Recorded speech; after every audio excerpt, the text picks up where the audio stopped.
Ya, cuma itu saja mungkin yang saya mau tangkapi dari Pak Gilbert ya. Tapi kalau motif saya betul-betul ini.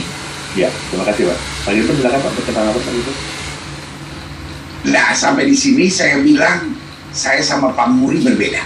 Karena Pak Muri intinya tidak ada kebaktian kesembuhan ilahi. Tapi saya produk dari kesembuhan ilahi. Saya ini, nah mungkin Pak Muri kalau tanya sama saya kenapa saya yakin kesembuhan ilahi, karena saya kata dokter harus masuk sekolah luar biasa. Karena saya punya otak memang nggak bagus. Otak saya memang nggak bagus. Saya harus minum obat seumur hidup waktu saya kecil. Gitu. Dan saya hadir di sebuah KKR di tahun 1977.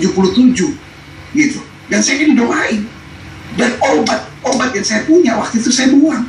Pasti saya buang. Padahal saya umur 10 tahun waktu itu. Dan saya 2 hari aja, 1 hari ya tidak minum obat, terlambat minum obat aja. Itu bibir saya biru. Karena memang saya punya gangguan saraf otak. Lalu saya disembuhkan. Sampai dokternya bingung, ini dikasih apa? Gitu. Dan mama saya bersaksi, dia didoakan. Wah, luar biasa. Gitu. Itu satu. Gitu. Jadi saya produk dari mujizat kesembuhan ilahi yang diadakan dalam sebuah kebaktian kebangunan rohani. Dan saya didoakan dan langsung saya buang semua obat saya. Tapi sampai hari ini belum pernah saya ajarkan gitu. Karena itu soal iman gitu ya. Jadi itu pengalaman pribadi gitu. Jadi mau sampai kapanpun siapapun bilang nggak ada kesembuhan, saya produknya. Gitu. Saya akibat didoakan oleh seseorang, makanya saya yakin. Gitu. Meskipun sama Pak Muri, saya juga mengkritik kesembuhan-kesembuhan yang hanya cuman kejiwaannya saja gitu ya, atau cuman penipuan-penipuan belaka yang saya ngerti juga banyak dan itu juga saya cukup kritik. Nah, yang kedua, kemarin juga saya baru dari RSPAD gitu, dan dokter-dokter teman saya, dokter jantung, dokter paru memang bilang, Pak, jujur kita dokter nggak ngerti apa-apa Pak di saat ini. Cuma mujizat, kita cuma ingatkan mujizat gitu. Siapa yang punya musik? Nah, jadi diingatkan cuma mujizat gitu. Jadi kalau Pak Muri dalam hal ini menantang, bahasa sopannya, maksudnya mengajak kita berpikir gitu. Mari kita berdoa. Sekarang bukan pendeta yang suruh berdoa Pak, dokter Pak, dokter semua. Ada kawan saya beberapa juga yang masuk rumah sakit karena COVID-19, dokter-dokternya yang nantang. Dokternya bilang, Pak, berdoa Pak, cuma mujizat Tuhan yang bisa tolong Bapak. Bu, berdoa Bu, hanya mujizat Tuhan yang bisa tolong Ibu. Dan dengan doa ada kekuatan, ada ini. Nah, jadi dalam hal ini sudah shifting nih.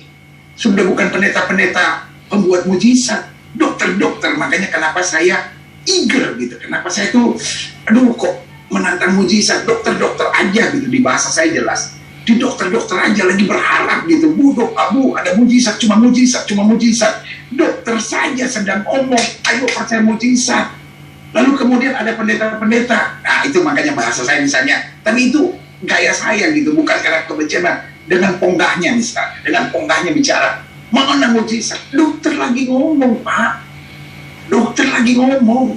Masa Bapak mau melawan dokter? Masa Bapak mau datang ke dokter, Pak, jangan ada percaya mujizat, nggak ada mujizat. Loh, dokter yang di tangannya ada suntikan, di tangannya ada obat, di tangannya ada, sedang bilang ini semua nggak bisa tolong, hanya mujizat. Gitu. Nah, jadi itu sebabnya dengan segala kerendahan hati, seperti saya bilang, nanti setelah COVID-19 kita debat lagi soal ini. Gitu. Tapi di saat seperti ini, semua sedang butuh mujizat.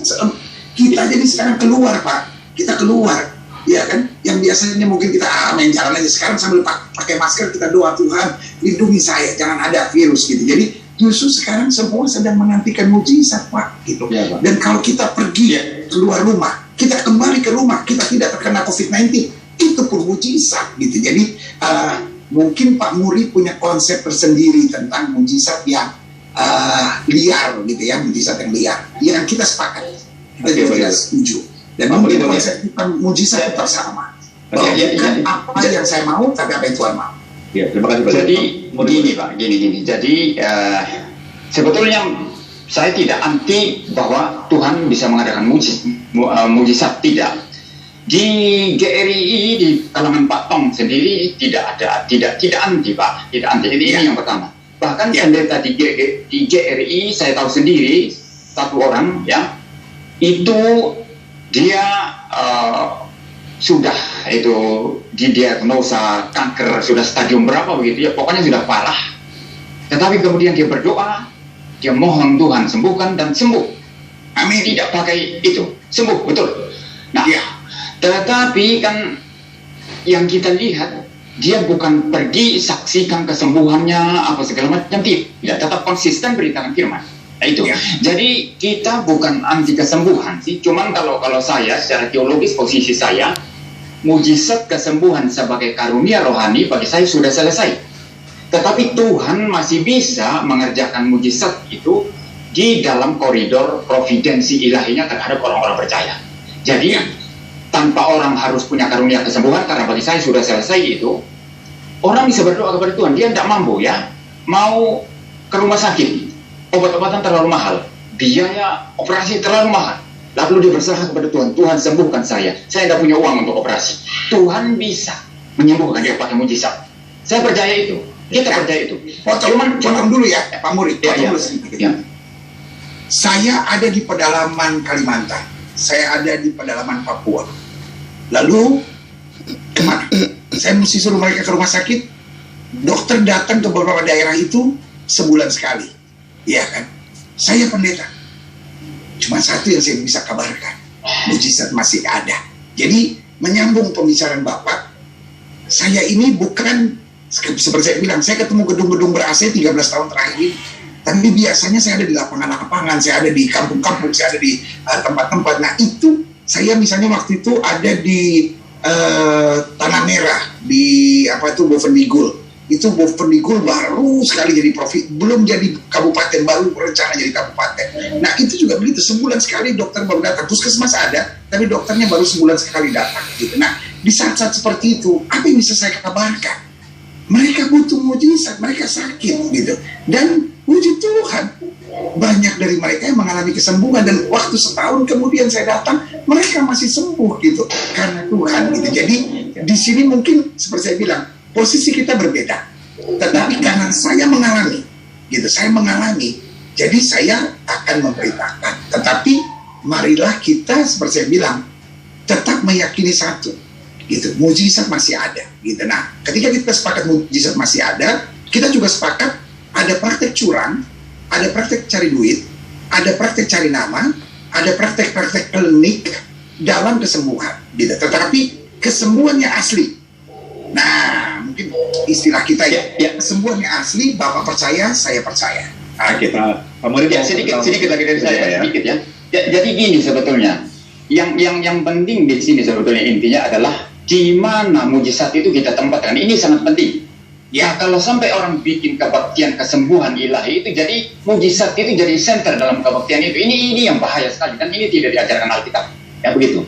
Tetapi ada juga contoh yang baik sekali, misalnya penginjil Jongsung, ya. Penginjil Cina itu sekitar mungkin 100 tahun yang lalu lah begitu ya. Ya, betul. Dia selalu kemana-mana hanya memberitakan Injil, membahas isi Alkitab, memberitakan Injil tentang orang terima Yesus. Setelah semua selesai, barulah kalau ada orang sakit itu maju dan didoakan. Ya. Dan banyak yang sembuh. Tetapi dia tidak klaim bahwa saya akan memberikan kesembuhan atau membuat kebaktian kesembuhan. Tidak ada itu. Murni pemberitaan Injil. Nah, selama konteksnya seperti itu, saya kira masih bisa diterima ya begitu. Dan tentu saja bagi saya sendiri secara pribadi, mujizat yang betul-betul asli ya, yang betul-betul genuine zaman ini, bagi saya sangat sedikit sekali. Sebagian besar itu bagi saya itu banyak yang palsu. Nah, ini mungkin tanggapan saya. Ya. Baik, saya kita bisa diskusi tentang itu lebih jauh. Nah, tapi begini, saya kira juga di Alkitab ya, mujizat tidak pernah dilakukan demi mujizat itu. Biasa mujizat itu sebagai perantara untuk menghantar ke sebuah kebenaran yang lebih dalam. Setuju. Nah, Yesus misalnya menyembuhkan orang buta, terjadi mujizat, orang buta melihat. Tapi itu sebagai jembatan untuk mengatakan bahwa akulah terang dunia. Ketika dia membangkitkan orang mati, itu mujizat. tapi dia itu menghantar untuk meloncat pada kebenaran akulah kebangkitan dan hidup. Ya. Ya, ketika dia melakukan apa saja, selalu ujung-ujungnya adalah pada pemberitaan tentang dirinya. Jadi memang mujizat ini kita percaya mujizat itu ada, tetapi mujizat itu hanya sebagai batu lompatan kepada suatu kebenaran lebih tinggi. Ya, kalau istilah saya juga dia bonus, dia bukan hal yang utama, dia bonus. Cari dahulu kerajaan Allah serta kebenarannya, itu utamanya. Disampaikannya firman, itu utamanya, dan disembuhkan yang sakit. Gitu. Jadi itu hanya, kalau pernah bahasa yang saya pakai, remeh-temehnya gitu, kesembuhan itu. Karena kalaupun diadakan kebaktian kesembuhan rohani, kebaktian kesembuhan ilahi, secara jujur, porsi doa kesembuhannya paling sekitar 15 menit. Tetapi ibadah itu berlangsung 3 jam mungkin, gitu. Dan kalau saya mengadakan, mungkin Bung Esra atau yang lain-lain bisa lihat di YouTube, yang pertama pasti puji-pujian. Setelah puji-pujian pasti pemberitaan firman Tuhan. Dan pemberitaan firman Tuhan saya kalau khotbah lama. Saya ini pendeta yang khotbah 1 jam, 1 jam setengah gitu. Nah, setelah itu doa dulu pertobatan. Itu selalu altar call, itu yang pertama, doa pertobatan gitu. Setelah doa pertobatan baru doa untuk kesembuhan dan mujizat. Dan itu saya tidak pernah tumpang tangan buat orang. Saya tidak pernah tumpang tangan karena saya mau mengajar jemaat bahwa saya selalu bilang, saya tidak bisa menyembuhkan. Hamba Tuhan tidak bisa menyembuhkan. Hanya Tuhan Yesus dan iman kamu. Itu selalu saya tekankan. Gitu. Nah, setelah itu, saya suruh jemaat bersaksi. Yang sudah sembuh, betul-betul sembuh, bersaksi. Dan selalu saya bilang, sudah bisa bersaksi di Facebook, sudah bisa bersaksi di gereja, sudah bisa bersaksi di rumah. Tapi kalau sudah bersaksi, cukup bilang begini. Saya hadir di sebuah kebaktian. Tuhan Yesus menjamah saya. Saya melarang mereka menyebut nama pendeta dalam kesaksiannya. Kenapa? Seperti yang saya percaya. Kesembuhan bukan karya pendeta. Dan saya jelasin. Saya bilang, saudara, tidak ada satupun saudara yang saya tumpangin tangan. Saudara pegang bagian tubuh saudara yang sakit sesuai firman Tuhan. Orang percaya akan tumpang tangan buat yang sakit, dan yang sakit akan disembuhkan. Jadi, saudara yang berdoa buat diri saudara, Tuhan Yesus yang menyembuhkan saudara, dan iman saudara. Sehingga saya tidak ada kredit apa-apa, tolong jangan sebut-sebut nama saya. Bahkan di beberapa KKL saya meledek. Saya bilang, kalau ada yang menyebut nama saya tuntut. Karena itu namanya pencemaran nama baik. Bukan saya yang menyembuhkan, tapi Tuhan Yesus. Saya takut sampai di sorga, nanti Tuhan Yesus tanya, Gilbert, kau yang menyembuhkan ya? Itu orang-orang pada bilang, kau, enggak Tuhan, bukan saya. Gitu. Saya tidak punya kredit apapun dalam kesembuhan. Di dalam hal ini, saya setuju sama Pak Muri, saya setuju sama Pak Esra. Kesembuhan hanya bagian remeh-temeh dalam iman. Itu hanyalah bonus